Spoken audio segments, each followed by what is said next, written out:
Alright, so today we're going to be answering most asked questions for my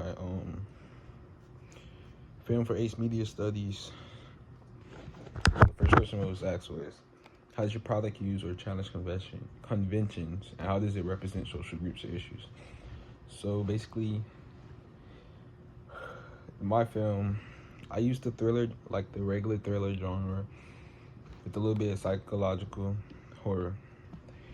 So I use real-time photos of like the stalker being inside the house, and it brings in psychological horror vibes.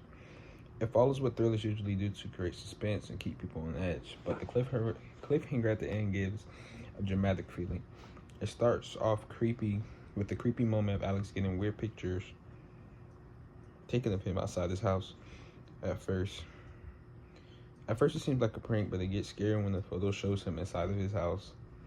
This makes the danger feel personal and builds suspense, which is something thrillers are commonly known for. As the situation gets worse and Alex realizes the stalker is inside with him, the tension rises high, and this keeps the audience on edge, wondering like what's going to happen next. Yeah. So how does it represent social groups or issues? I said, today technology is a big part of our lives, but it's making it harder to keep our personal lives private. Things like social media, smartphones, and connected devices make it easy for people to cross the line between what's private and what's public. My shows the simplicity for invading someone's privacy using just a phone and the internet. This is probably mostly for teens and young adults who might not know how dangerous it is to share personal info online. About 95% of teens use their phone for more than half of the day.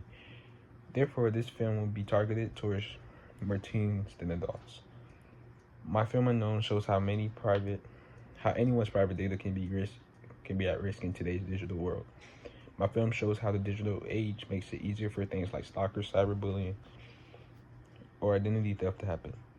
Alex's experience shows how technology today can bring real-world dangers into someone's personal life, showing how someone randomly got his number and how unsafe the internet can be to anyone. Everyone goes through something online, basically, that makes them feel unsafe and worried, and Alex is a great example of how this is happening to someone in real life.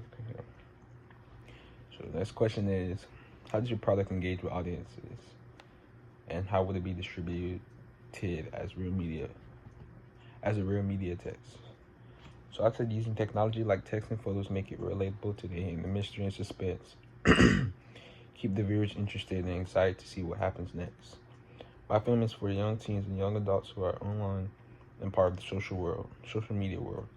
My film connects with teens and young adults because it shows something that could really happen in today's world. Alex is just a normal kid when he starts getting creepy texts and photos from someone that he doesn't know. It feels scary because most teens are always on their phones. The idea of someone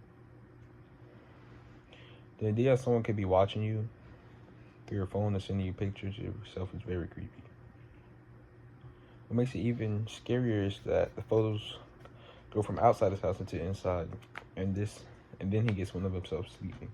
That moment is very scary because it means the person is in the house, is inside the house with them, and for it's excited to see what happens next.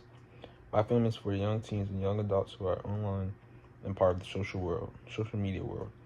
My film connects with teens and young adults because it shows something that could really happen in today's world. Alex is just a normal kid when he starts getting creepy texts and photos from someone that he doesn't know. It feels scary because most teens are always on their phones. The idea of someone could be watching you through your phone or sending you pictures of yourself is very creepy. What makes it even scarier is that the photos go from outside his house into inside, and then he gets one of himself sleeping.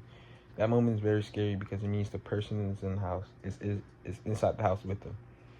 And for teens, the room is usually the comfort place, so the idea that it is not safe anymore makes it super intense. The cliffhanger at the end is something a lot of teens love. It makes them want to guess what happens next. My film really connects with younger audiences because it's about the things they deal with: phones, privacy, fear, and it tells a story in a way that keeps you on the edge of your seat. I think my film would be, so yeah. Um, I said, I think my film would be really cool as a mini series on social media, like on TikTok, Instagram Reels, or YouTube Shorts. A lot of teens use these apps every day, so it would be a great way to reach them. The story could be told in short episodes, each one ending in a cliffhanger, like one part shows Alex getting a weird text. The next shows a creepy photo of him inside the house, and it keeps building from there. People will want to keep watching to see what happens next, since the story is about phones and being watched, which is something a lot of people worry about now. It'll feel relatable and scary. I think it could go viral because it's short, intense, and understandable to young teens today. Okay, next question is, how did your production skills develop throughout this project? So I said, throughout this project, my production skills have improved a lot, especially when it came to planning, filming, and editing. At first, I just had a cool idea about a kid getting creepy texts, but I didn't know how to actually turn it into the film. At the beginning of the school year, my filming skills were low, and I knew how to edit just a little bit. During the school year, I learned more about film, about why and how directors do things. I learned everything that they do has meaning behind it and it shows something to the audience. Throughout this production, I improved in my camera skills and overall editing skills have gotten better. I learned how the different camera angles add to the film to help the audience get different angles of scenes using apps like CapCut or Adobe Creative Cloud. I practiced cutting scenes at just the right moment and adding dramatic music. I got better at timing, knowing when to cut and to quickly add to the mood. I learned how to take an idea and bring it to life.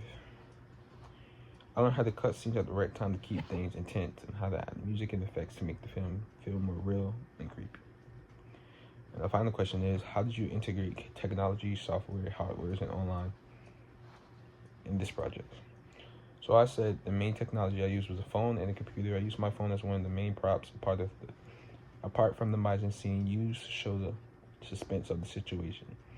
For recording, I used a phone to record the scenes. A phone is important in my film because it's parts of Alex getting creepy messages, so filming on the actual phone helps it feel more real.